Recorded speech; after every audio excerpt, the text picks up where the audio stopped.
¿no? Parece que estaba de fiesta, ¿no? Y luego de la ingesta de alcohol, comienza pues con un cuadro de palpitaciones, ¿no? Estas están acompañadas de un dolor torácico de una intensidad 4/10 sin irradiación. O sea, aparentemente no es un dolor muy, de una intensidad muy alta, pero eh, lo que preocupa es el inicio súbito, ¿no? El inicio brusco de las palpitaciones. Al examen, una presión arterial de 130/80 y una frecuencia cardíaca de 150 latidos por minuto aproximadamente, ¿no? ¿Qué les parece esa presión arterial? ¿Está alterada? ¿Está normal? ¿Cómo ven esa presión arterial? ¿Cómo la consideran? ¿Mm? ¿Cuánto es sí? ¿Está alterada? Ya. ¿Cuál es el límite de la presión arterial? ¿Cuándo decimos que un paciente es hipertenso? ¿Recuerdan o tienen idea? 120/80, ya. ¿Cuál es el límite? O sea, ¿cuándo decimos que un paciente ya lo consideramos hipertenso? 120/80 es una presión normal, pero ¿cuándo decimos que es un paciente ya hipertenso? Bueno, según alguien más, ajá, menos de 140/90, ajá, mayor o igual de 140/90. Eso sí, ahí parece que se, se apuró, pero sí, es 140/90 según las guías europeas, ¿ya? Porque hay dos tipos de guías en hipertensión arterial, la guía americana, la guía de la AJA, y la guía europea. La guía, ustedes van a encontrar cuando lean, la guía americana tiene un valor más bajo, ya considera eh, hipertensión, valores de 130/80. Mientras que en la guía europea hablan de hipertensión ya cuando el paciente tiene 140 o 90 de diastólica. Y eso es importante el IO, porque ustedes pueden tener un paciente que tiene 130 de sistólica y 95 de diastólica para las guías europeas, ese paciente es hipertenso, ¿ya? Por eso es importante que cuando ustedes lean, van a encontrar la palabra IO, ¿ya? No es necesariamente que tengan estar las dos elevadas, sino una de ellas. Nosotros estamos más, digamos, en concordancia con las guías europeas, que nos dicen presiones iguales o mayores de 140 si sistólica y o 90 de diastólica. ¿Ya? Las guías americanas consideran un valor menor, 130/80, porque hay una serie de estudios en los que se evidencia que la intervención, ellos en la escuela americana nos habla que debería hacerse una intervención más precoz en el manejo de la presión arterial, la intervención farmacológica, no se refiere a darle medicamentos, porque se establece que presiones, a partir de esa presión, ya se establece un daño de órgano blanco, ¿no? Entonces, por eso es que es necesario intervenir más prontamente. Sin embargo, la guía europea considera todavía los valores de 140/90 y nosotros nos ajustamos a eso, ¿ya? Muy bien, tenemos una frecuencia cardíaca de 150 latidos por minuto aproximadamente. ¿Qué les parece esa frecuencia cardíaca? ¿Es normal? ¿Cuánto es la frecuencia normal? Muy bien, Carlos, ¿alguien, otra opinión? ¿Para alguien está que tenga otra opinión?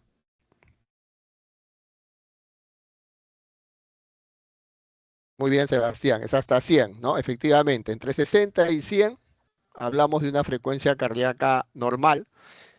Menos de 60 ya hablamos de una bradicardia, ¿no? Ya efectivamente, Raquel, y más de 100 estamos hablando de una taquicardia, ya, ¿no?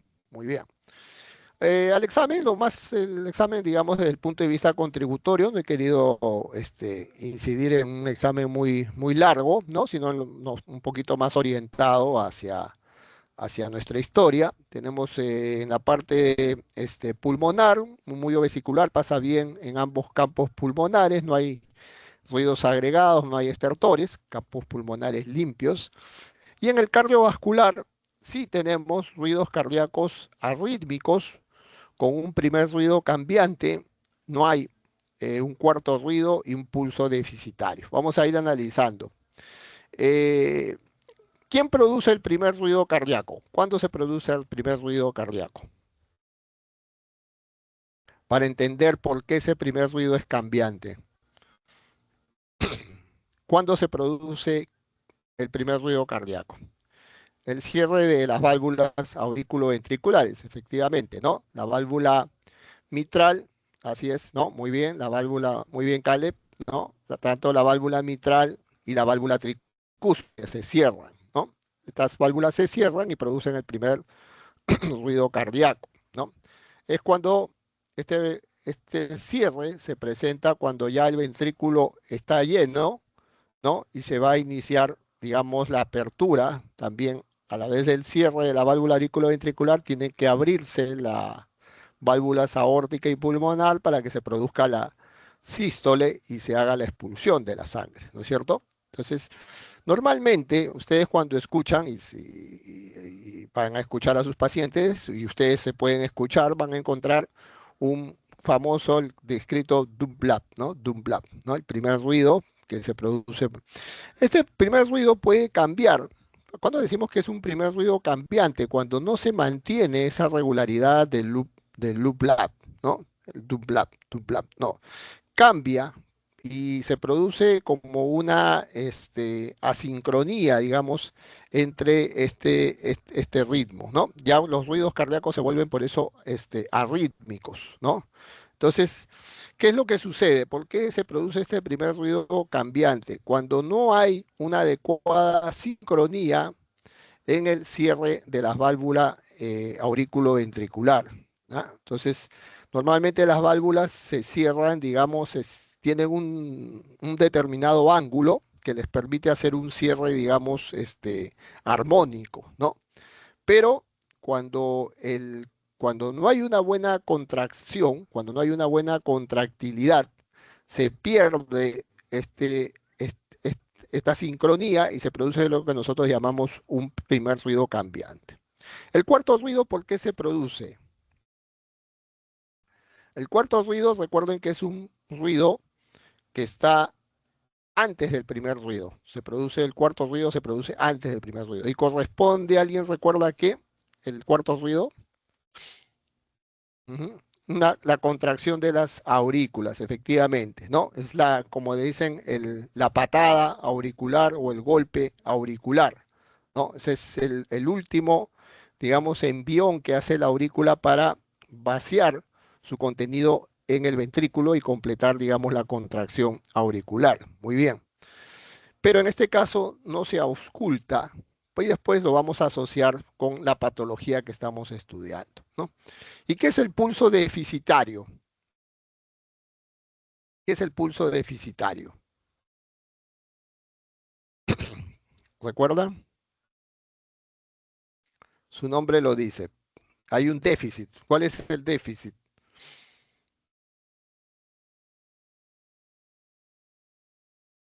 ¿Alguien lo recuerda?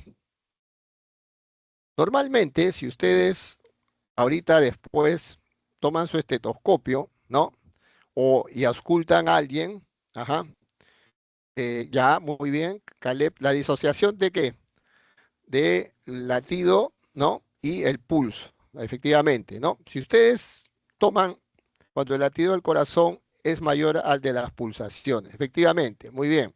Ahora que terminen, toman su estetoscopio y ausculten a alguien de su familia. Lo auscultan y le toman el pulso a la vez. Entonces ustedes van a ver que normalmente van a encontrar que el latido cardíaco se correlaciona con el pulso, o sea, van sincrónicos, ¿no? Tienen que haber esa. ¿Por qué? Porque se supone que cada contracción del corazón se ve reflejada en la onda, digamos, de la arteria, ¿no? En el pulso. Cuando no existe esta sincronía, es decir, cuando las frecuencias, el latido cardíaco va a una frecuencia mayor que el pulso, o sea, no se ve reflejado cada latido en el pulso, a eso se llama el pulso deficitario. ¿Ya? Entonces, miren, este paciente, desde el punto de vista cardiológico, tiene ruidos cardíacos arrítmicos, tiene un primer ruido cambiante, es decir, la válvula aurículo-ventricular, en este caso la mitral, como vamos a ver más adelante, no tiene una sincronía en el cierre, ¿no? Vamos a ver después por qué. Carece del golpe o de la contracción auricular final y hay un pulso deficitario, ¿no? Desde el punto de vista neurológico, el paciente no tiene ninguna alteración, es un paciente está lúcido, orientado en tiempo, espacio y persona. Entonces, ¿qué podemos concluir de esta historia clínica a primera vista? Que tenemos un paciente con factores de riesgo, ¿no? ¿Qué factores de riesgo podemos apreciar? Que es la edad, ¿no? 72 años, ya es un paciente adulto mayor. El sexo masculino siempre tiene una mayor preponderancia, y eso lo van a, ustedes cuando hagan la parte clínica, van a ver que el sexo masculino tiene una mayor predisposición a hacer eventos coronarios que el sexo femenino, pero esta situación, digamos, se empareja cuando la mujer entra en periodo de posmenopausia, pierde la protección de estrógeno, entonces ahí se equipara un poco las posibilidades de eventos cardiovasculares. Es un paciente con hipertensión arterial, ¿no? Aparentemente controlada por la presión que tiene aquí, que les explicaba, 130/80 es una presión que está dentro del límite normal. Este es un factor de riesgo importantísimo, que es el tabaquismo, ¿ya? Que es el tabaquismo, y también, por supuesto, el sobrepeso, ¿no? Que son factores de riesgo. Entonces, como ustedes ven, acá tiene este paciente uno, 2, 3, 4, 5 factores de riesgo cardiovascular, ¿no? Cuanto más factores de riesgo tiene un paciente, más posibilidades que desarrolle un evento cardíaco fatal, ¿no? Y nosotros llamamos eventos cardíacos fatales aquellos eventos por los cuales un paciente puede, por causa cardíaca, llegar a la muerte. ¿Alguien recuerda cuáles son esos eventos cardiovasculares que nosotros llamamos fatales? ¿De qué se puede morir una persona por causa cardíaca? Sé que todavía no están en la parte clínica, ¿no? Pero ya, pues fibrilación ventricular es una arritmia, muy bien, ¿no? Cardiopatías isquémicas relacionadas con un infarto de miocardio, ¿no? Un infarto de miocardio es un evento fatal.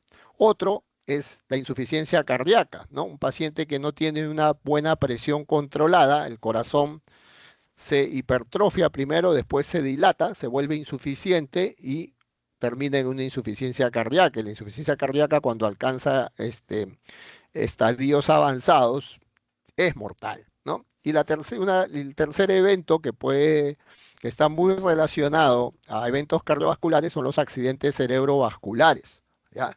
Personas mueren también por accidentes cerebrovasculares. Entonces, los eventos fatales en cardiología son el infarto de miocardio, la insuficiencia cardíaca y los accidentes cerebrovasculares, ¿no? Por supuesto que también otras patologías, digamos, como bien han expresado ustedes, alguna arritmia letal o compleja, ¿no? Entonces tenemos un paciente que tiene esta, digamos, esta pequeña historia clínica. Ahora nos vamos a ir un poco a la parte del electrocardiograma. Muy bien, vamos a ir al análisis del electrocardiograma. Primero tenemos que ver si el paciente, miren, siempre les recomiendo cuando, ¿no? Ustedes ven un electro y no se esta tira larga. Esta es la derivada 2 que ustedes ven que está aquí, ¿no? En en la última parte para poder hacer un análisis más exhaustivo. Por supuesto que damos una mirada general y hacemos nuestro ordenamiento. ¿Qué es lo primero que tengo que ver? El ritmo. Si el ritmo es sinusal. ¿Cuándo digo que un electro está en ritmo sinusal? ¿Qué características tiene que tener un electro para decir que está en ritmo sinusal? ¿Qué es lo primero que yo tengo que apreciar? Las RR son iguales. Ya, muy bien, ¿no? Los intervalos RR regulares que estén a la misma distancia, pero algo que también nos mencionó uno de sus compañeros, que la onda P, ¿no? Preceda al QRS, que todos los QRS tengan onda P, ¿no? Que los intervalos RR sean regulares, ¿no? La onda P tiene que ser positiva, ¿no? Sobre todo en la derivada 2. ¿Y dónde es negativa? La única derivada donde es negativa. ¿En qué derivada es negativa? No, no, en esa Eh, derivada no. En AB, ¿en dónde tendría que ser negativa la onda P? La única derivada donde es negativa normalmente, ¿no? Estamos hablando de un electrón normal, en ABR. En ABR. Muy bien, Sebastián, muy bien. Entonces, esas serían las características. Vamos a buscar lo que ustedes han dicho, ¿no? Vamos a irnos a la tira larga para constatar si tenemos una onda P. Hay onda P delante del complejo QRS. Esta es una onda T. Aquí como que pareciera, pero no tiene, digamos, ustedes saben que la onda P tiene una configuración redondeada, ¿no? Bien definida. Y aquí, ¿ustedes aprecian onda P o no aprecian onda P? ¿Les parece que hay onda P delante de todos los complejos QRS? Porque tiene que estar delante de todos los complejos, ¿ah? Miren aquí, si hay onda P, ¿les parece? No, definitivamente no hay onda P. Miren la distancia, su compañera, la doctora, nos dijo que había que tener intervalos RR regulares, ¿no? Miren la distancia de aquí para acá, más o menos es la misma de aquí, ¿no? Aquí sí, pero aquí se alarga, aquí se acorta, aquí se vuelve más corta, acá más o menos, y luego se alarga, se acorta, se vuelve a alargar, se acorta, se alarga más, se alarga más, se acorta, se alarga, se acorta. Entonces no hay unos intervalos RR regulares, no hay una onda P clara. Entonces este es un electro que no está en ritmo sinusal, ¿ya? No es un electro que esté en ritmo sinusal, ¿ya? Esa es la primera conclusión. Lo segundo sería la frecuencia cardíaca. ¿Cómo calculo la frecuencia cardíaca? ¿Recuerdan? Ah, se han olvidado. Ah, ya ven. Bueno, si el electro estuviera en ritmo sinusal, recuerden ustedes que tendrían que contar el número de cuadrados pequeños que hay entre dos ondas R y ser dividido o sea, dividir 1500 entre el número de cuadrados pequeños que habrían entre dos ondas R. Pero eso les funciona únicamente cuando el electro está en ritmo sinusal. Cuando el electro, como en esta situación, que no hay ondas P delante de los complejos QRS, que el ritmo es irregular, entonces estamos ante un electro que no está en ritmo sinusal. Entonces yo no puedo aplicar la regla de los cuadraditos porque aquí es más largo, acá es más corto, acá es más corto.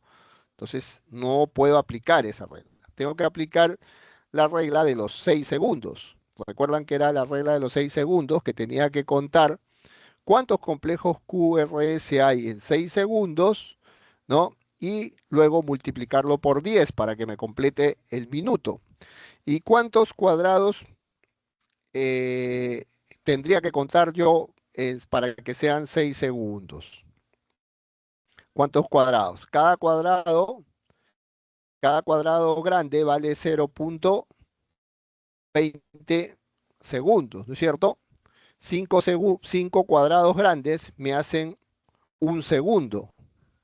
Para tener 6 segundos tendría que tener 30 cuadrados grandes. ¿Ya? Yo tendría que contar 30 cuadrados grandes y vamos a contarlos desde aquí. Uno, ¿no? Vamos a contarlos desde aquí. Uno, 2, 3, 4, 5, 6, 7, 8, 9, 10, 11, 12, 13, 14, 15, 16, 17, 18, 19, 20, 21, 22, 23, 24, 25, 26, 27, 28, 29, 30 casi hasta aquí. Hasta aquí tengo 30 cuadrados grandes, ¿ya? Y estos serían, y hasta aquí yo tengo que contar cuántos complejos QRS hay. 1, 2, 3, 4, 5, 6, 7, 8, 9, 10, 11, 12, 13, casi 14, ¿no? 14 por 10 serían 140 latidos. Ese es lo que tengo de frecuencia cardíaca, entre 130 y 140 latidos aproximadamente. ¿Se entendió? Entonces, recuerden, ya, cuando ustedes tienen un electro, primero tienen que ver si el electro está en ritmo sinusal. Para ver que está en ritmo sinusal, tendrían que ver que haya ondas P, y aquí no hay onda P, miren, esta es la onda T, ¿ah? Esta es onda T, pero esto no, no hay onda P, no hay onda P, no hay onda P, ¿no? Que esté delante de todos los complejos QRS, y los intervalos RR tendrían que ser regulares, ¿ya? Tendrían que ser regulares, y miren aquí, no son regulares. Cuando pasa eso, yo para contar, para tener la frecuencia, tengo que calcular la frecuencia en 6 segundos, ¿ya? Y en 6 segundos, ¿cuántos cada cuadrado grande vale? Recuerdan, 0,20 segundos. Cada cuadrado grande vale 0,20 segundos. En 5 cuadrados grandes yo hago un segundo. 5 hacen una regla de 3 simple, ¿no? 5 cuadrados grandes hacen un segundo. 6 segundos tendrán que ser 30 cuadrados grandes. Entonces yo cuento cuántos cuadrados, 30 cuadrados grandes, que me dieron más o menos, si mal no me equivoco, un ratito se apagó esto. Más o menos me dieron hasta aquí, y ahí cuento cuántos complejos QRS hay dentro de esos 30 cuadrados grandes, cuántos complejos QRS hay, y después los multiplico por 10. Más o menos me daban 1, 2, 3, 4, 5, 6, 7, 8, 9, 10, 11, 12, 13. Creo que llegué hasta acá casi, es 14 por 10, 140, 140 de frecuencia. ¿Ya? Muy bien. Después, ¿qué vamos a buscar? El eje, ¿no es cierto? ¿Cómo está este eje? Está normal, está desviado a la derecha, está desviado a la izquierda. Se olvidaron. ¿Ven? Generalmente el eje está normal cuando 2, 3, no, 1, 2 son predominantemente positivos. El eje está desviado a la izquierda cuando 2, 3 y ABF son predominantemente negativos, algo que no está acá, y el eje está desviado a la derecha cuando en la derivada 1 está predominantemente negativo. Aquí prácticamente, si ustedes ven, hay una mayor prevalencia positiva, ¿no? 1 está positivo, ABF está positivo, el eje está dentro del rango normal, ¿ya? Después tenemos que irnos a ver crecimientos auriculares, ¿no? Para eso tendría que ubicar la onda P, pero aquí no voy a visualizar onda P, ¿no? Entonces va a ser un poco difícil determinar un crecimiento auricular aquí en este electro, pues no tengo cómo analizar la onda P. Entonces me voy a hipertrofia ventricular izquierda. ¿Qué criterio conocen para hipertrofia ventricular izquierda?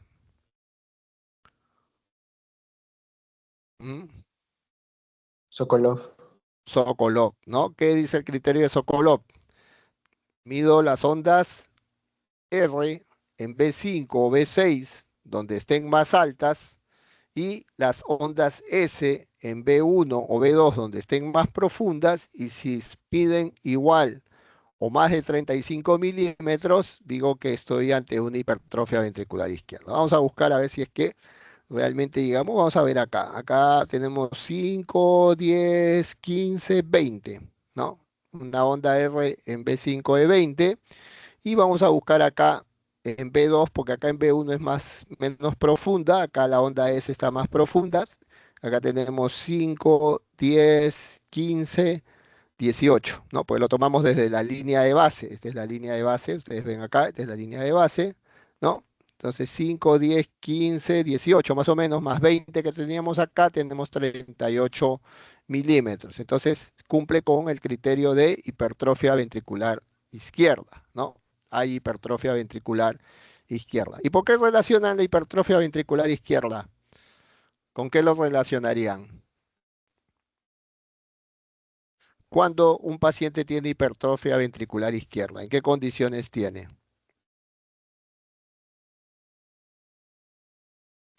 En ICC, ¿por qué? ¿Por qué tendría? ¿Cuándo encuentro hipertrofia ventricular izquierda? ¿Cuándo el ventrículo izquierdo se puede hipertrofiar? Está bien, en ICC puedo encontrar otra entidad que está asociada a este paciente.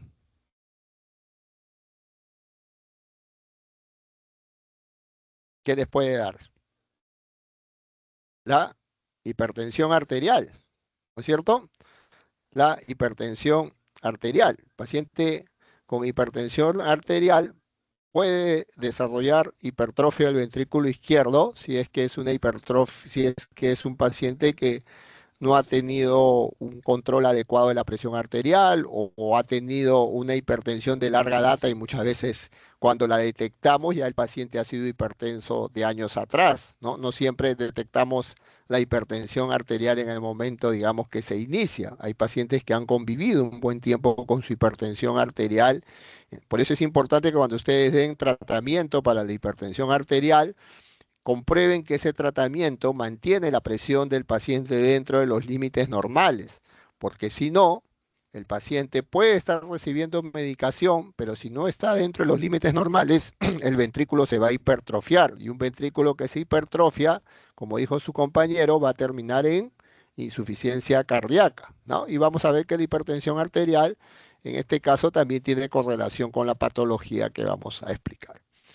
Bueno, entonces estamos ante un electro que no está en ritmo sinusal, que tiene un ritmo irregular y que está taquicárdico, ¿no? Es un paciente con una frecuencia de 140. Entonces nos interesa, vamos al análisis de las taquicardias. Las taquicardias se dividen en taquicardias con complejo QRS estrecho o con QRS ancho, ¿no? Esta es una taquicardia con QRS estrecho o ancho.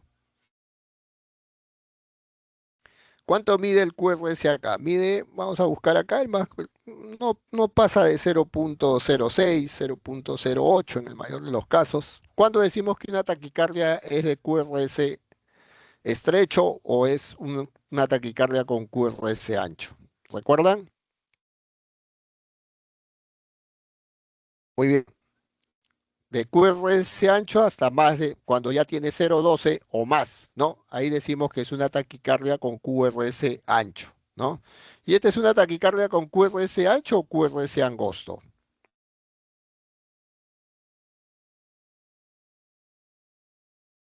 Esa es una taquicardia con QRS angosto porque tiene menos de 0.12 segundos, tiene apenas 0.08, ¿ya?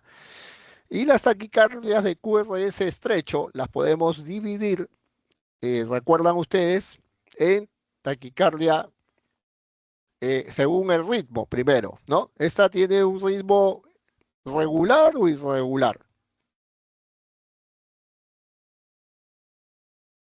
Es una taquicardia con QRS estrecho regular o irregular. Miren, ya habíamos dicho que tienen los RR irregulares, ¿no? Es irregulares. Muy bien, claro, irregulares. Ya, este es irregular. Ya. Recuerden que las taquicardias, hay, o sea, vamos a hacerlo, digamos, lo más concreto. Las taquicardias con QRS angosto, las regulares pueden ser taquicardia sinusal o taquicardia paroxística supraventricular, ¿ya? Esas son las regulares, ¿ya? Pero la diferencia entre la sinusal y la taquicardia paroxística supraventricular, que a su vez se divide en antidrómica, ortodrómica, pues no vamos a entrar mucho ya en ese tema. La taquicardia sinusal, como su nombre lo dice, se ve la onda P, ¿no? Y en la taquicardia paroxística supraventricular no se ve la onda P. Esa es la diferencia entre ellas dos. pero las dos tienen un ritmo regular. Y aquí vemos que esta no tiene ritmo regular, este es irregular. ¿Y cuáles son las taquicardias con QRS estrecho y con ritmo irregular? ¿Recuerdan cuáles eran? La fibrilación auricular. Muy bien. Una es la fibrilación auricular y otra es la taquicardia auricular multifocal. Pero en la taquicardia auricular multifocal uno ve ondas P de distinta morfología y aquí hemos dicho que no hay onda P, ¿no? Entonces, por tanto, este electro ¿de qué sería? ¿De qué sería esto? De una fibrilación auricular, ¿ya? Efectivamente, este es un electro de una fibrilación auricular. Entonces, el caso que vamos a ver es de una fibrilación auricular, ¿ya? Vamos a volver un poquito a nuestra historia para ya conociendo lo que hemos encontrado en el electrocardiograma, vamos a comenzar a cuadrar un poco con los hallazgos de nuestra historia. Eh, y aquí un poco me voy a ir hacia la parte de la... ¿Qué pasa en la fibrilación auricular? La fibrilación auricular es una arritmia que se caracteriza porque, como su nombre lo dice, el corazón no se contrae adecuadamente, sino que fibrila, ¿ya? Hace como una suerte, no hace una contracción, digamos, completa, sino que, digamos, ¿cómo les puedo decir? Tiembla, ¿no? Tiembla, ¿no? Hace como, entonces, al no haber una adecuada contracción, la sangre, que normalmente debe pasar de las aurículas para llenar el ventrículo, no pasa no pasa adecuadamente, no se cumple el tiempo de llenado porque las frecuencias, al ser muy altas, porque estas fibrilación generalmente se acompaña de una frecuencia cardíaca alta, hace que el corazón no tenga el tiempo suficiente para llenarse, ¿no? Por la misma frecuencia y también la función de contracción de la aurícula para vaciar su contenido en el ventrículo no, digamos, no se encuentra, no se cumple adecuadamente, ¿no? Y entonces se producen esto que ustedes van a encontrar ruidos cardíacos arrítmicos, porque el corazón no se contrae adecuadamente, sino, como decir, hace una cuestión como un temblor, ¿no? Como una suerte de no una contracción ineficiente, digamos así. Por eso es que encontramos ruidos cardíacos arrítmicos, un primer ruido cambiante, porque no hay una sincronía en el cierre de la válvula auriculoventricular, se pierde la sincronía entre la aurícula y el ventrículo, algo que también se puede apreciar en el bloqueo aurículo-ventricular de tercer grado. ¿Se acuerdan cuando hablábamos de los bloqueos de tercer grado o disociación aurículo-ventricular? Algo similar pasa con esta característica del primer ruido cambiante. No encontramos un cuarto ruido porque su compañero nos dijo que el cuarto ruido representaba la contracción auricular, la patada auricular que se llama, ¿no? Y esa no se da porque la aurícula no se contrae bien. Hemos dicho que la aurícula fibrila, no se llega a contraer bien, ¿no? Y el pulso deficitario se debe a que la contracción cardíaca es ineficiente, no llega a expresarse mecánicamente, no, es un corazón que no hace una buena contracción, ¿no? Entonces, esa contracción cardíaca no siempre se refleja en el pulso porque no hace el ventrículo, no, al no llenarse bien, está vacío, ¿no? O semivacío, y entonces no expulsa una buena cantidad también de sangre y se van a producir esta serie también de manifestaciones que vamos a ver más adelante. Entonces, como ven, todos estos hallazgos están en relación a la fibrilación auricular, que su característica principal son las palpitaciones, porque el paciente va a sentir palpitaciones, ¿no? Va a sentir que el ritmo cardíaco, al estar acelerado, porque va con frecuencias por encima de 100, 120 latidos, ¿no? Va a tener palpitaciones y va a tener esa sensación, y ustedes cuando lo escuchan van a encontrar ruidos cardíacos arrítmicos, un primer ruido cambiante y sobre todo un pulso deficitario, porque la contracción cardíaca es una contracción ineficiente, ¿no? No se completa, no tiene la misma eficiencia que se debe dar normalmente. Entonces, tenemos un caso de fibrilación auricular. Entonces, ¿qué podemos decir de la fibrilación auricular? Ya nos vamos un poquito allá a la parte más teórica. Es una arritmia recurrente que es muy frecuente en la práctica clínica. Ustedes la van a encontrar sobre todo en el adulto mayor. Vamos a ver por, ¿no? La fibrilación auricular está asociada a múltiples comorbilidades, esto lo vamos a ver más adelante, ¿no? Y estos pacientes con estas arritmias representan un gran costo para el sistema de salud porque tienen que estar, muchas veces hay que ingresarlos, hay que hospitalizarlos y hay que estabilizarlos, ¿no? Y también el tratamiento a veces es costoso, sobre todo cuando veamos el tema de la ablación que vamos a explicar, ¿no? La fibrilación auricular es una de las epidemias cardiovasculares del siglo XXI y se espera que su prevalencia aumente en los años futuros. Vamos a ver por qué y ustedes van a explicar. Bueno, ¿qué factores de riesgo me pueden llevar a una fibrilación auricular? La edad avanzada. Por eso decimos que esta va a ser, digamos, uno de los desafíos en cuanto a las arritmias que vamos a enfrentar, ¿ya? Generalmente, un porcentaje importante de pacientes mayores de 65 años desarrollan fibrilación auricular. Y ustedes saben que la expectativa de vida cada vez es mayor, cada vez la gente vive más. Y como vive más, tenemos más población de adulto mayor y por tanto tendremos más pacientes con fibrilación auricular, ¿no? Tenemos algunos también otros factores como el sexo masculino. En los varones la fibrilación auricular es mucho más prevalente que en las mujeres. En la presencia de antecedentes. En el caso de nosotros, lo de la etnia no funciona, nosotros somos mezcladitos, ¿no?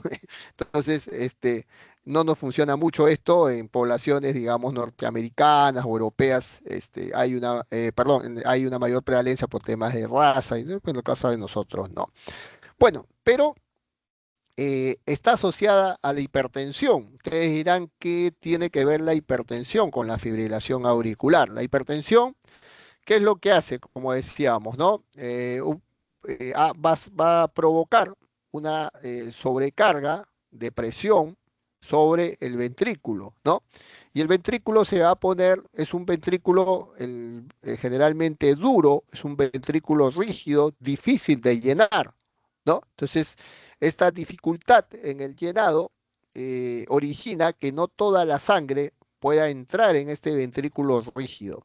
Y lo que hace en forma, digamos, retrógrada, si ustedes no pueden llenar bien el ventrículo, ¿qué quiere decir? Que gran cantidad de sangre se va a quedar en la aurícula. Y la aurícula, por sobrecarga de presión y de volumen, se va a dilatar, ¿no?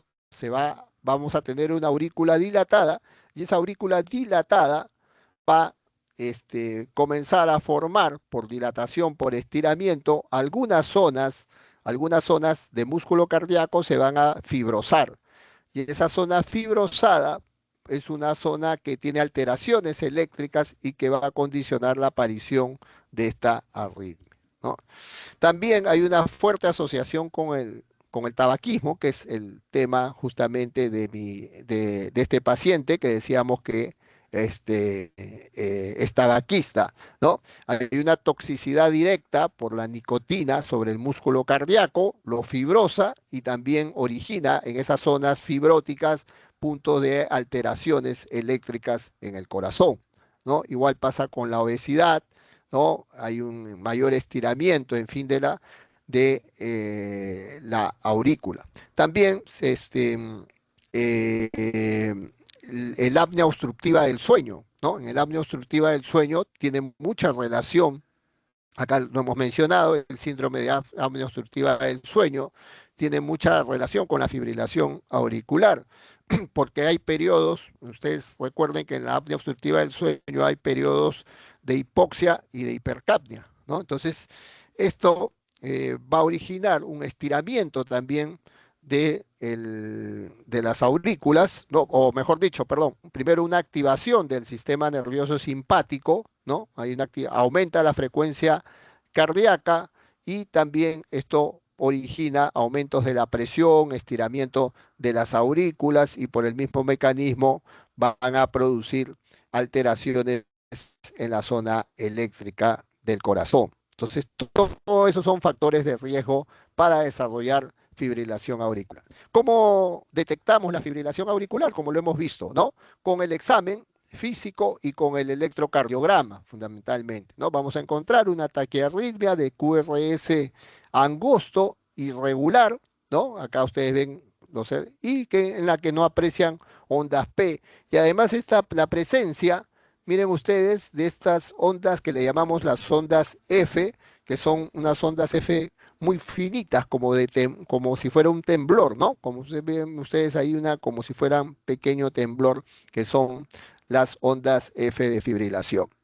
Luego, lo que se recomienda en este caso es también hacer un, un ecocardiograma transtorácico. ¿Por qué? ¿Por qué se recomienda hacer un ecocardiograma transtorácico en un paciente que tiene fibrilación auricular?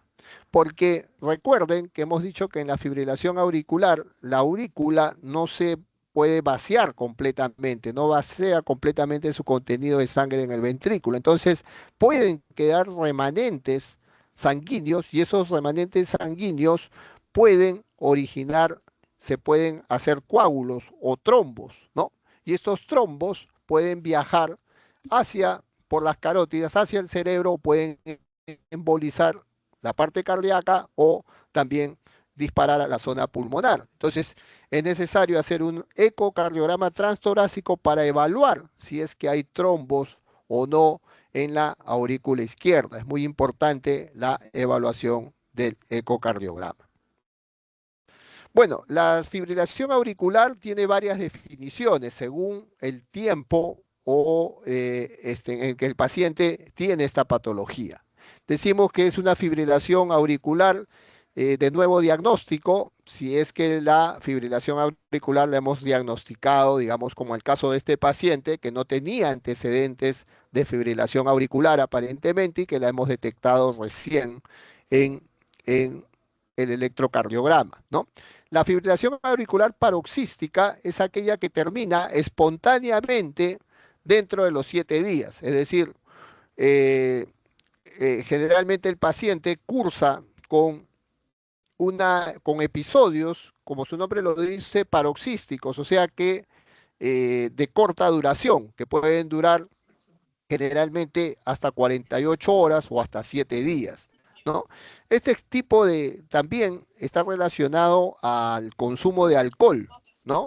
Generalmente la gente si consume mucho alcohol, puede desarrollar lo que se llama el síndrome de corazón de fiesta, ¿no? Tiene que ver con la fibrilación auricular. ¿Hay alguien que tiene su micro abierto? Por favor, le agradecería que lo apague. Entonces, a esto le llamamos la fibrilación auricular paroxística. La fibrilación auricular persistente es aquella que ya no termina por sí sola y que tiene más de 7 días. Y la fibrilación auricular permanente es aquella ya fibrilación auricular continua, ¿no?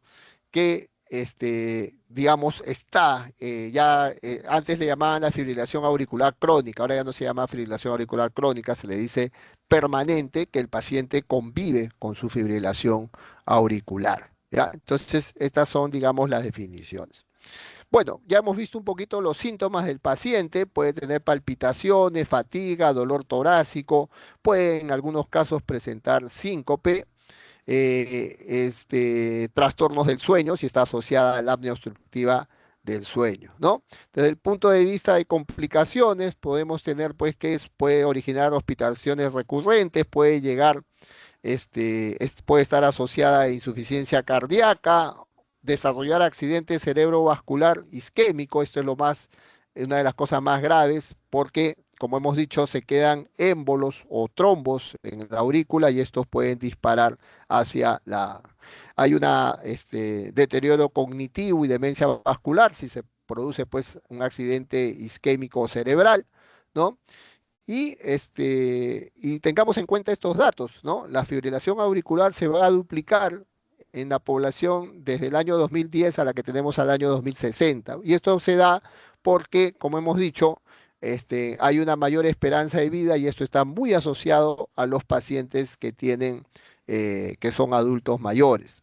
También hay un gran porcentaje de pacientes con valvulopatía mitral, sobre todo con estenosis mitral, ¿no? No se abre bien la válvula mitral, es una válvula estrecha, obstruida, y al no pasar bien la sangre de la aurícula al ventrículo, en forma retrógrada, origina un aumento de la presión y se dilata la aurícula y ya hemos visto que esa aurícula dilatada va a formar, puede fibrosarse parte del tejido cardíaco ahí y ser una zona eléctricamente alterada. Ahora, ¿cómo se hace el tratamiento de la fibrilación auricular? Se dice que tenemos que hacer un enfoque y este enfoque se llama el enfoque CAR. ¿Ya? El enfoque CAR por sus iniciales. ¿Ya? Antes, si ustedes leen un texto de hace 3 o 4 años, alguna revisión, van a encontrar que el enfoque del ABC. Ya eso, según las nuevas guías de fibrilación auricular que salieron en el año 2024, ya no se considera ese enfoque, sino ahora se considera el enfoque CAR. Y por sus iniciales, ¿qué quiere decir? Que tenemos que mirar al paciente que tiene fibrilación auricular en sus comorbilidades, ¿no? Si es un paciente hipertenso, si es un paciente obeso, si es un paciente diabético, si tiene valvulopatías, en fin, enfocarnos en esa comorbilidad y manejar sus factores de riesgo. Tenemos que, la A es de evitar el accidente cerebrovascular, el accidente, el ACV, porque esa es una de las complicaciones más graves que tenemos con los pacientes con fibrilación auricular, ¿no? Entonces, ¿qué tenemos que hacer? Tenemos que ir hacia la anticoagulación. Tenemos que anticoagular al paciente para evitar que se formen trombos en la aurícula izquierda, porque hemos dicho que ese es porque no hay un buen vaciado de sangre de la aurícula izquierda hacia el ventrículo, entonces tenemos que anticoagular al paciente, ¿no? Luego, en la parte que corresponde a este inicial, R, es reducir los síntomas mediante el control del ritmo y la frecuencia, porque el principal síntoma que tiene el paciente es las palpitaciones, que es lo que más lo va a molestar y por lo que más va a la emergencia. Por razón, el paciente siente que el corazón le salta, ¿no? Le salta, eso es lo que le van a referir a ustedes, doctor, siento que el corazón como que se me va a salir por la boca o escucho mi latido, ¿no? Eso es lo que más lo molesta y eso es porque la frecuencia está muy alta y porque está en un ritmo, está en una arritmia. Entonces, tenemos que reducir los síntomas mediante. Y luego hacer las evaluaciones y revaluaciones periódicas para ver cómo va el paciente. Entonces, así lo tenemos que enfocar mediante este enfoque que se llama el enfoque CAR, ¿no? Como le digo, que se ha implantado ya en las guías del 2024. Bueno, en las comorbilidades, tratar la hipertensión, hacer un buen control de la presión arterial, reducir el peso, en el paciente teníamos sobrepeso o obesidad, manejo del apnea obstructiva del sueño, generalmente se ponen unos dispositivos que se llama el CPAP. El alcohol también tiene que ser en lo posible cesar o reducir a una mínima cantidad porque el alcohol es altamente estimulante de la fibrilación auricular, está muy relacionada a ella, por eso le decía, también se le conoce como el síndrome del corazón de fiesta, porque muchos pacientes debutan con fibrilación auricular después de una ingesta de licor importante, ¿no? En la insuficiencia cardíaca también hay que hacer un adecuado tratamiento. Ya cuando ustedes hablen de este tema van a ver la importancia que ahora tienen estos fármacos que se llaman los inhibidores de cotransportador de tipo 2 de sodio y glucosa, los ISGLT2. Luego, evitar el accidente cerebrovascular y la tromboembolia mediante la anticoagulación. Vamos a hablar de eso ahora, ¿ya?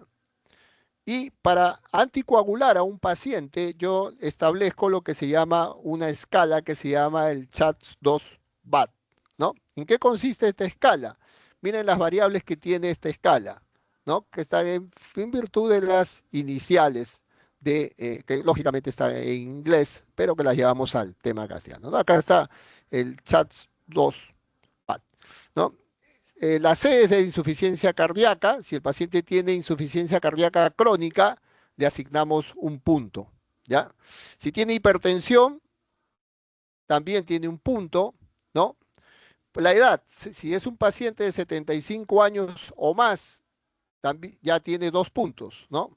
Por eso es que tiene, ustedes ven aquí en la escala, el cursor, un ratito, acá está, Ash, la edad, 2 puntos. Si es diabético, se le asigna un punto. Si el paciente ya ha tenido un accidente cerebrovascular previo, ¿no? O tromboembolia arterial previas, ¿no? Estos pacientes ya tienen un riesgo muy elevado de que pueda volverse a repetir ese fenómeno, por lo tanto se le asigna un puntaje de 2, ¿no? Si tiene enfermedad vascular conocida, ya ha tenido infarto de miocardio, angina, o se le ha puesto, tiene bypass, ¿no? En fin, o tiene también enfermedad arterial periférica, ¿no? Un punto.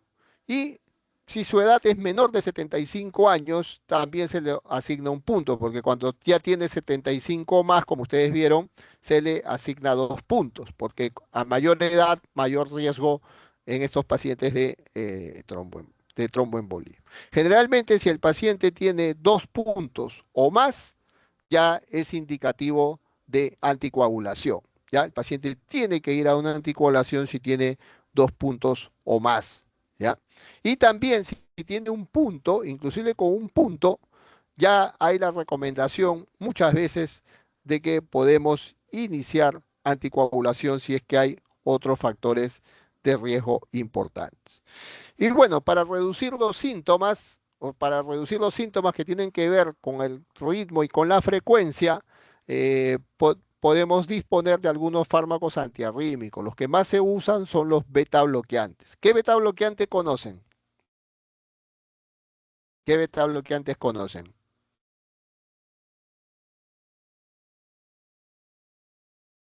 ¿Se fueron?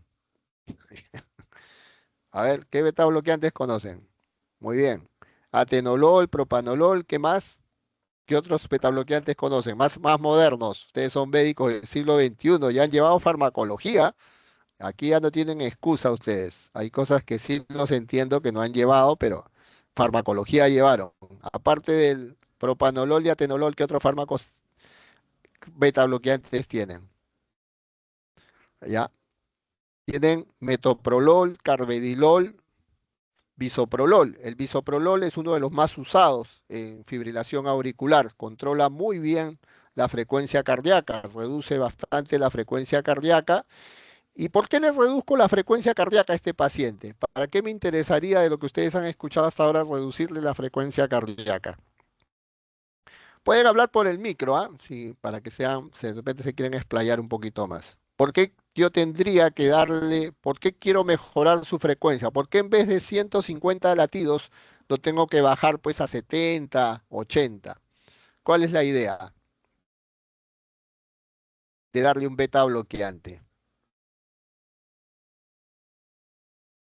Para mejorar su tiempo de llenado. Cuanto más rápido late el corazón de ustedes, menos tiempo tiene el corazón de llenarse adecuadamente. Y hemos visto que el principal déficit de estos pacientes es que porque tienen la frecuencia muy alta y la aurícula no se contrae adecuadamente, no puede llenar bien el corazón. Entonces lo que yo tengo que tratar es de bajarle la frecuencia para que tenga un mayor tiempo de diástole, porque el corazón se llena en diástole, ¿no es cierto?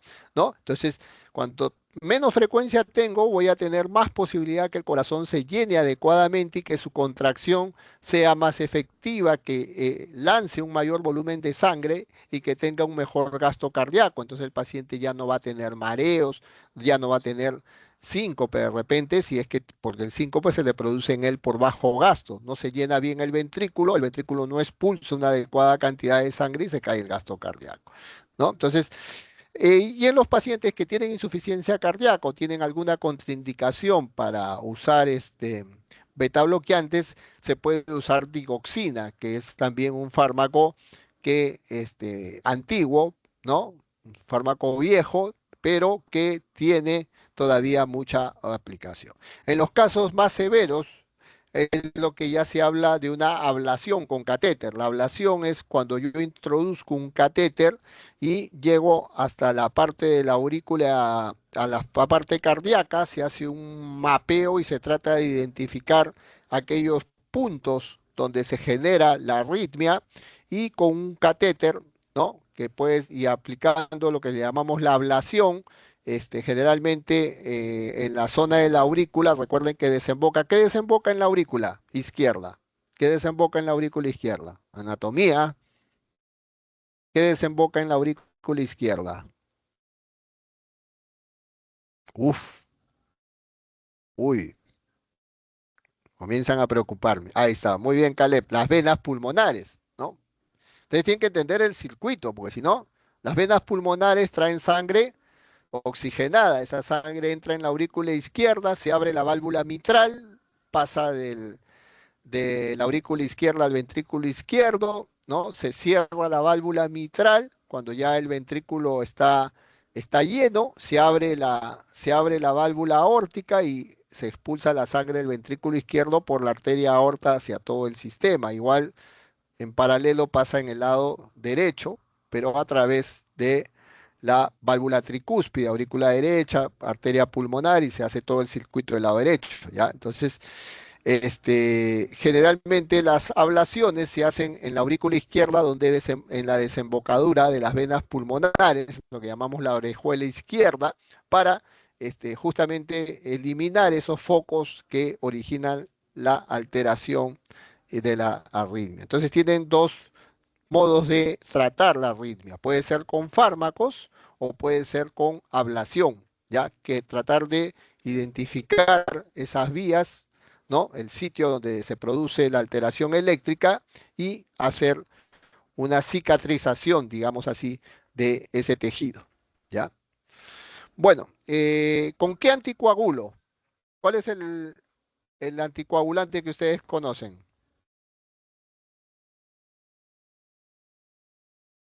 ¿Qué anticoagulante conocen?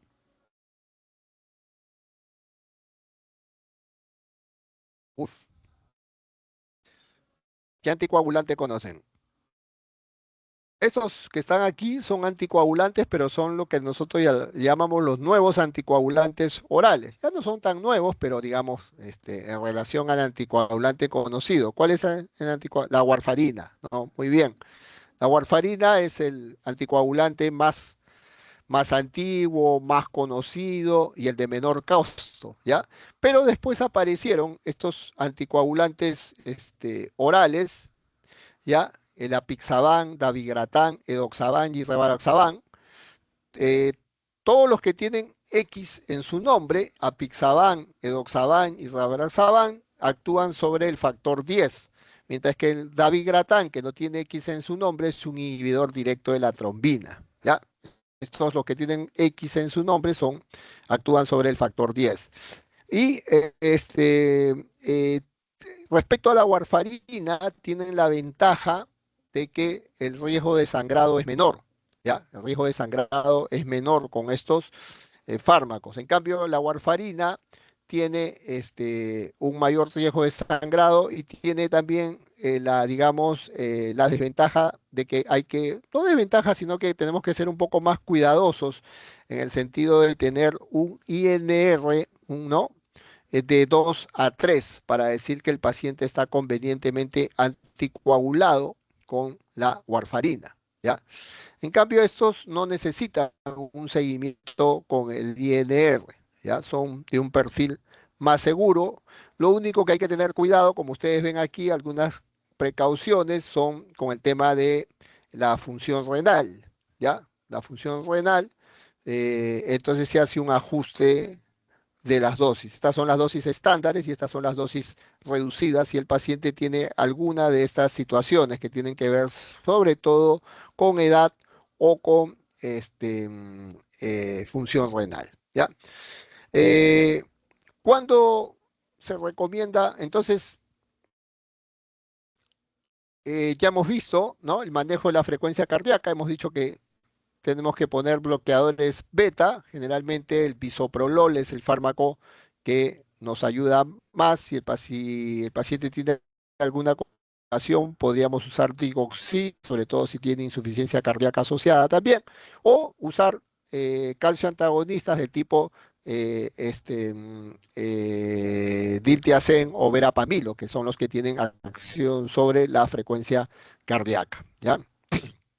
En los casos de la emergencia, si es un paciente que va a la emergencia, pueden ponerle amiodarona endovenoso o lo que nosotros llamamos el Cedilanit, ¿no? Que es el lanatócido C, este, endovenosos. Cualquiera de estos son endovenosos. Es el tratamiento de emergencia. Para los tratamientos crónicos se usa por vía oral bisoprolol, diltiazem, verapamilo o digoxina. Para los casos agudos van a tener amiodarona o cedilanit, que viene a ser el lanatócido C, ¿no? Que es la digoxina, digamos, ¿no?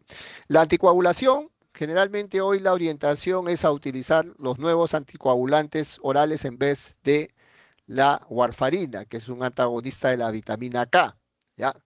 Pero, y esto es necesario que lo recuerden, cuando el paciente tiene la fibrilación auricular, es un paciente que tiene fibrilación auricular y que está asociada a estenosis mitral, o sea, es una fibrilación auricular relacionada con un problema valvular, o tiene prótesis mecánica, porque generalmente cuando la válvula está dañada, el paciente se le cambia la válvula nativa por una prótesis mecánica, ¿no? En el caso de la mitral, lo primero que se trata, antes de reemplazar la válvula, se trata de reparar la válvula, pero muchas veces ya no se puede reparar la válvula, entonces se le pone una prótesis. Si el paciente tiene una fibrilación auricular asociada a estenosis mitral o tiene una prótesis, no se recomienda el uso de los nuevos anticoagulantes orales, sino se lo deja con warfarina. ¿Ya? Los estudios porque generalmente en el caso de la prótesis y de la estenosis mitral tienen un fenómeno, digamos, de hacer trombosis por la válvula o por la valvulopatía con mayor frecuencia. Entonces ahí la warfarina, digamos, ha demostrado todavía un mejor perfil de anticoagulación que los nuevos anticoagulantes. Cuando la fibrilación auricular no tiene que ver con valvulopatías o con prótesis, o sea, es una fibrilación auricular asociada pues a hipertensión, a apnea del sueño, a todas las demás comorbilidades que hemos visto, sí se recomienda el uso de los nuevos anticoagulantes orales, ¿no? Y ya para los casos que no pueden controlarse adecuadamente la frecuencia o las molestias del paciente son muchas, pese a que ustedes le dan el tratamiento antiarrítmico que hemos dicho que puede ser con con beta bloqueantes, con digoxina, con diltiazem, con verapamila, pese a que le dan el tratamiento antiarrítmico, el paciente no controla frecuencia, tiene mucha sintomatología, ya se va a la intervención que es la ablación con catéter, que le hemos dicho que consiste en introducir un catéter, ¿no? Se llega hasta la zona de la aurícula, de la orejuela, fundamentalmente en la desembocadura de venas pulmonares, se identifica ahí los focos que originan la arritmia y se hace la ablación, o sea, la cicatrización de esa parte eléctrica alterada, ¿no? Entonces, ¿qué mensajes clave para terminar les vamos dejando? Cuando hagan el enfoque de un paciente con fibrilación auricular, acuérdense, el enfoque es ahora el enfoque CARE. Comorbilidades, anticoagulación, control del ritmo y frecuencia y evaluación periódica. Control de comorbilidades, fundamentalmente hipertensión, diabetes mellitus, obesidad, apnea obstructiva del sueño. Para la anticoagulación, uso de la escala SA2-S2BA, ¿no? Ya ustedes saben si el paciente tiene insuficiencia cardíaca, si tiene hipertensión, la edad, si ya ha tenido stroke, algún fenómeno antes, diabético, a enfermedad vascular o tiene una edad menor de de 75 años. Esto es lo que nos guía. Anticoagulantes, ¿con qué voy a anticoagular? Preferentemente con los nuevos anticoagulantes frente a los antagonistas de la vitamina K, o sea, frente a la warfarina, salvo excepciones. ¿Cuáles son esas excepciones? Que el paciente tenga una fibrilación auricular por valvulopatía o que tenga prótesis mecánica. En esas dos situaciones lo anticoagulan con warfarina. En todas las demás, con nuevos anticoagulantes y lo ajustan si el paciente tiene alguna contraindicación, o no contraindicación, sino alguna precaución, digamos, como puede ser el tema de alteraciones de la función renal. Ahí el cuadrito que les he mostrado. El control de la frecuencia lo pueden hacer con betabloqueantes, generalmente bisoprolol, ¿ya? El atenolol y el propanolol no son usados en este tipo, el bisoprolol o el carvedilol, ¿no? Pero generalmente es el bisoprolol con el que tenemos más experiencia. O la alternativa de los bloqueadores de canales de calcio tipo verapamil o diltiazem o la digoxina, también en los casos de insuficiencia cardíaca, aunque en las guías ya realmente la digoxina ha quedado un poquito relegada por el uso de los beta bloqueantes, ¿no? Generalmente lo mandatorio es beta bloqueantes, sobre todo el bisoprolol. Para el control de ritmo, es decir, cuando yo lo quiero volver al ritmo sinusal, podemos hacerlo a través de una cardioversión, que es un procedimiento también en que requiere una preparación del paciente, hay que investigar que no tenga trombo, generalmente se hace todo un protocolo de 3 a 4 semanas para intentar en forma eléctrica revertirlo, ¿no?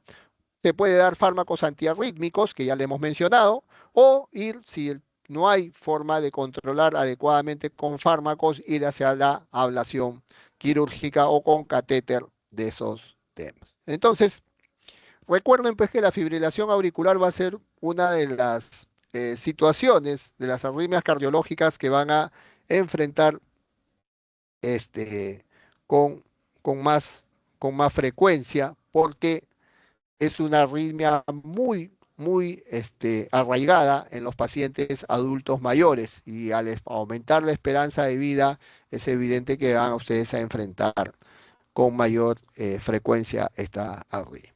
Muy bien,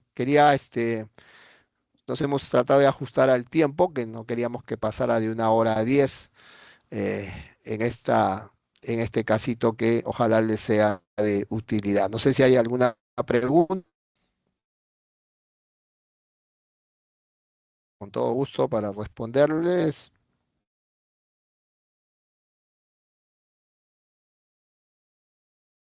¿Alguna pregunta, algún comentario, algo? Bueno, como dicen, si no hay preguntas es por dos. Ah, muy bien. Doctor, las diferencias de cardioversión en la... No completó tu pregunta. Ya, la cardioversión generalmente es un procedimiento, como les dije, que requiere una, este, digamos, la cardioversión lo que busca es revertir la situación, porque el paciente está en un ritmo que no es sinusal, tratar de llevarlo a un ritmo sinusal, pero es un procedimiento que hay que hacerlo con una programación previa, ¿ya? Primero hay que investigar que el paciente no tenga trombos, porque es una contraindicación, porque yo al aplicar un tema eléctrico en el corazón, si es que tiene trombos, ese trombo puede disparar, ¿no? Entonces, hay que asegurarse de eso. Eh, Generalmente, no siempre la cardioversión es exitosa, ¿ya? Entonces, por eso, uno de los métodos, digamos, ahora que se fomenta más, ya es la ablación, ¿ya? La ablación es mucho más efectiva que la cardioversión. Entonces, lo ideal es, primero, si el paciente controla con sus fármacos antiarrítmicos, no habría mayor problema, aunque hoy sí, generalmente ahora la tendencia es más ir a la ablación. Se está prácticamente hoy la tendencia, sobre todo en pacientes jóvenes, para que se ven limitados muchas veces en la actividad física, en el tema, ¿no?, de la vida diaria, si es que se presenta, que es la fibrilación auricular. Cuando yo les digo que se presenta generalmente en los adultos mayores no quiere decir que hay pacientes de 40, 50 años que tienen fibrilación auricular, son los casos los menos, pero justamente en ellos, por el mismo ritmo de vida que llevan, entonces generalmente ahora se propugna más la ablación, ¿no? Que es la forma, digamos, como uno puede restituir o eliminar, digamos, la arritmia con gran éxito. Tiene un éxito mucho mayor que la cardioversión, ¿no? Entonces, hoy se fomenta mucho más la ablación. No sé si hay alguna otra pregunta. Lo que ustedes no pueden dejar es a un paciente que está con fibrilación auricular sin anticoagulación, ojo, porque ahí sí el riesgo, un paciente con fibrilación auricular tiene 7 veces más riesgo de hacer un ACV que alguien que no lo tiene, el riesgo es muy alto, ¿ya? No confundan anticoagulación con antiagregación, ¿ya? Si ustedes están dando anticoagulación, no le pueden dar antiagregación al paciente, es decir, no le pueden dar aspirina a un paciente que está ya anticoagulado, porque ahí corren más riesgos que el paciente sangre, ¿no? Entonces hay que tener mucho cuidado, ¿ya? No confundan antiagregación con anticoagulación. Y si están dando anticoagulación, no deben dar antiagregación. No debe haber aspirina combinado con warfarina combinado con nuevos anticoagulantes, ¿ya? ¿Alguna otra pregunta?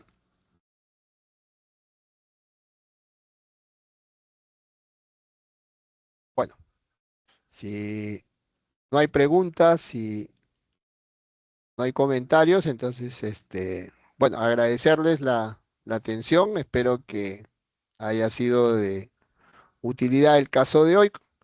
Y bueno, ya estaremos encontrándonos muy pronto. Gracias, Sebastián. Gracias. Muy bien, entonces nos estamos viendo pronto. Gracias. Que tengan una buena noche. Ok, doctor, muchas gracias por la ponencia, doctor, por el conocimiento que nos has dado ahora, es muy enriquecedor y con su experiencia y todo. Bueno, chicos, ahora el poste se va a pasar por el chat, sí, de todo lo de toda la ponencia, de todo lo que el doctor ha hablado. Así que, si me ayudan a compartir, por favor, ahí. Muy bien. Los dejo. Los dejo. Muchas Muchas gracias. Hasta gracias, luego. doctor. Hasta luego. Ok, ahí pueden rellenar todo el posteo, lo envían y básicamente es el último día que tuvimos. Las personas que hayan tenido